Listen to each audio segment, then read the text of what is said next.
Joe Biden to give pardons to everybody but him. They wanted to take care of, yeah, but Sean, they wanted to, I don't care. Even if you're Sean Hannity, you're going to push a button or two. And that's what ends up happening here. Donald Trump sitting with Sean Hannity yesterday in the Oval Office for an exclusive interview on Fox News Channel. And of course, the question of the pardons for the January 6ers came up. If you're sick and tired of this conversation, well, you're not alone. Donald Trump seems pretty sick and tired of it, too. Yesterday, we spent a little bit of time talking about it and compared it to the pardon that Gerald Ford gave for Nixon, which was controversial at the time and certainly politically volatile for Jerry Ford. Some people think he didn't win re-election because he pardoned Richard Nixon, but he did it for one reason and one reason only, because the country was divided. There were strong passions on both sides of the issue, and he thought it was in the best interest of our nation to move forward. I think that was a big part of why Donald Trump did this too, but he still has to face questions. That's what goes with sitting in the big desk there in the Oval Office. So he took the question from a friendly reporter from Sean. It doesn't get any friendlier on cable news than Sean Hannity. And I want you to watch how this exchange developed. On a platform, you were very straightforward. You said you would pardon these people that were sentenced for January 6th. No, totally. You did. The only criticism or pushback I've seen is about people that were convicted or were involved in incidents where they were violent with police. Why did they get a pardon? A number of reasons. Number one, they were in there for 3.5 years, a long time. Right. And in many solitary confinement, treated like nobody's ever been treated so badly. They were treated like the worst criminals in history. And you know what they were there for? They were protesting the vote because they knew the election was rigged and they were protesting the vote. And that you should be allowed to protest the vote. You should be allowed to. You know, when the day comes. But you shouldn't be able to invade the Capitol. No, ready? Most of the people were absolutely innocent. Okay, but forgetting all about that, these people have served horribly a long time. It would be very, very cumbersome to go and look. You know how many people we're talking about? 1,500 people. Almost all of them should not have been. This should not have happened. And the other thing is this: some of those people with the police, true, but they were very minor incidents. Okay, you know they get built up by that a couple of fake guys that are on CNN all the time. Nobody watches. They were very minor incidents, and it was time. You have murderers in Philadelphia. You have murderers in Los Angeles that don't even get any time. They don't even collect them, and they know they're there to be collected. And then they go on television and act holier than thou about this one or that one. You had 1,500 people that suffered. That's a lot of people. You know, they were looking for new people 2 weeks ago. They were looking, wait a minute, they were looking to charge new people. They have a woman who's 76 years old that they said made a statement that was a little bit out of line years after the fact. This was a political hoax. And you know what? Those people, and I'm not saying in every single case, but there was a lot of patriotism with those people, a lot of patriotism. You know, they did a recording and, you know, they asked me if I do the voiceover, and I did. Yeah. Do you know it was the #1 selling, whatever you call it nowadays, album, whatever, song, CD, whatever you call it. You don't know. It changes every year, right?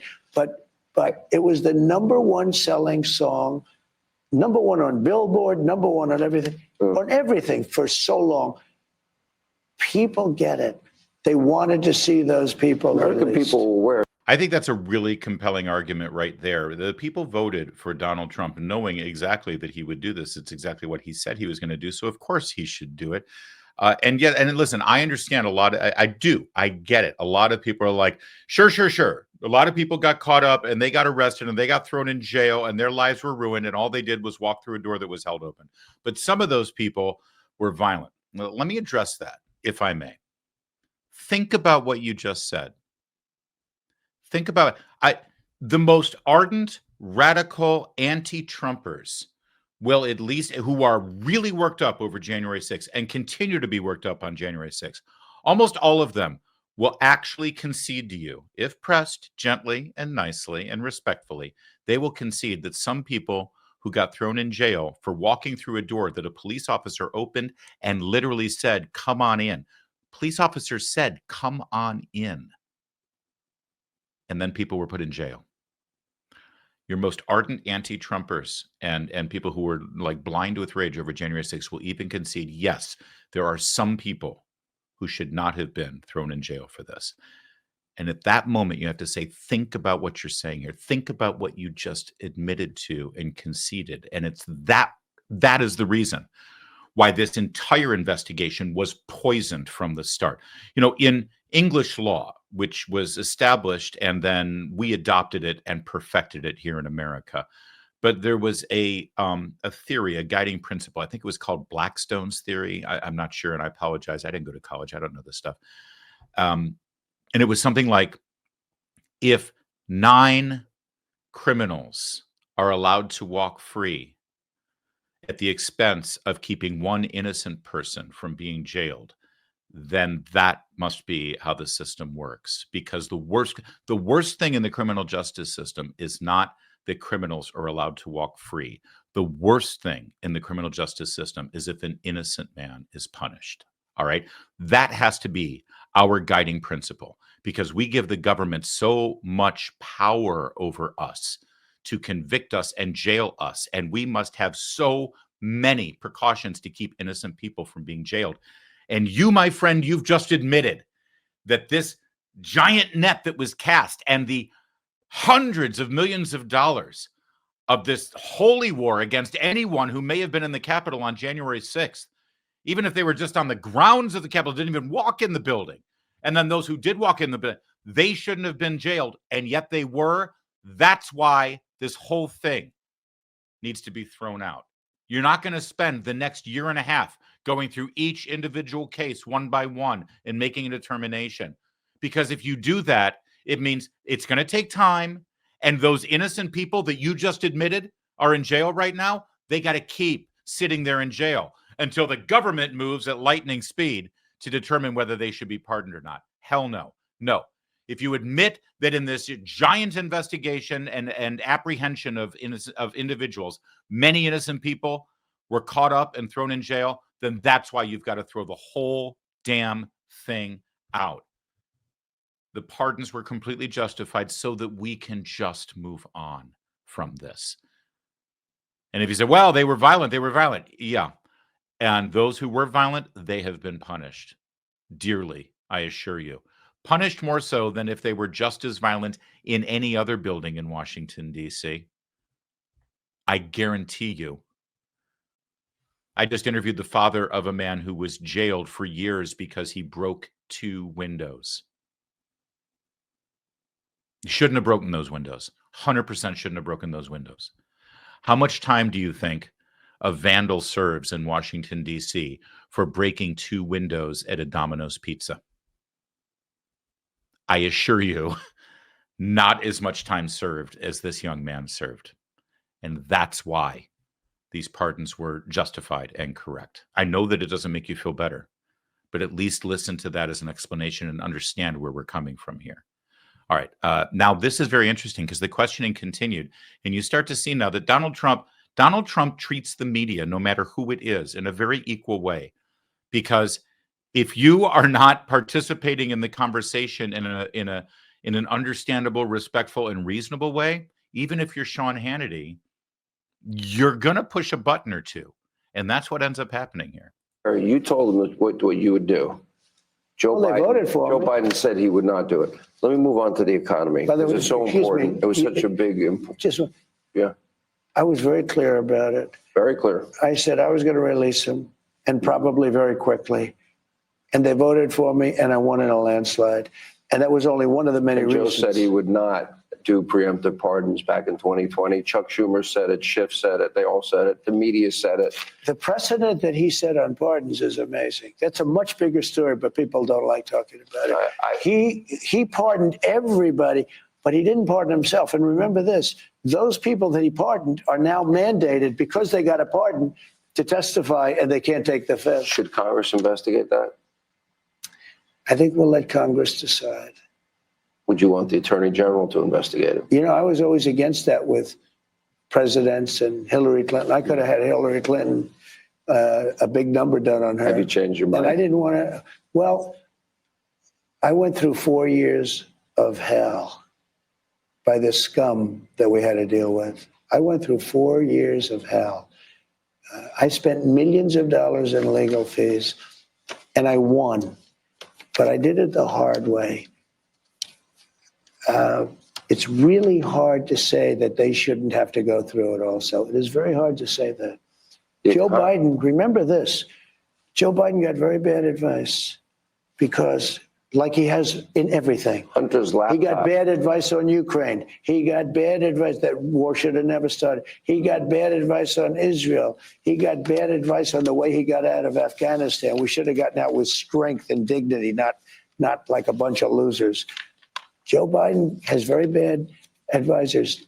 Somebody advised Joe Biden to give pardons to everybody but him. They wanted to take care of. Yeah, but Sean, they wanted to. I don't care. They're yelling at me. This is more important because right now the economy is going to do great. I want to know about I'm here, so the economy. But you have to understand, he had bad advisors on almost everything. It's like in the old days when the Secretary of State said he never made a correct decision on foreign policy. Joe Biden got very bad advice. It got a little tense there, and Hannity kept interrupting, and Trump was not having any of it. And that bad advice there was very interesting because he went on to say that Biden didn't pardon himself, which is an eyebrow raiser because it makes you think, in other words, Biden is still up for prosecution. And actually, anything that happened before he was president, yes, he is eligible for prosecution. But he's also very disciplined in that interview. I don't know if you saw it, but when asked, do you think that Congress should do this? He was about to say something, and he stopped and he said, I'll let Congress decide. Trump 1.0 would not have done that. So I think that was a very good and disciplined exchange and a very interesting and enlightening exchange about the January 6 pardons. And I think that it made a lot of sense, hopefully. But listen, he's going to have to keep answering questions about this probably until he's done. And certainly the media is not going to let go of it. By the way, as you turn to MSNBC after this program, you might see that they're probably doing a big feature on the January 6 pardons again. And it's remarkable to me, B, for a couple of reasons. Number one, because while they're focusing on that, they're not seeing all the other stuff that Trump is doing right now incredibly effectively. We've already deported over 500 illegal alien criminals from this country, and they're not focusing on it at all. They're focused on something that literally has no circumstance at all. Let's just be clear. It's the whole point of a pardon. When you give a pardon, it's done. Case closed. It's over. So they can focus on it all they want, but it's not going to change anything, and no one can overturn these pardons. Trust me, if we could, we'd overturn Biden's pardons covering his own ass, but we can't. So it's over. The case is closed. It's done. You can't change it. They think that by talking about the January 6 pardons, they're laying the groundwork to hurt Trump in the midterm elections or something.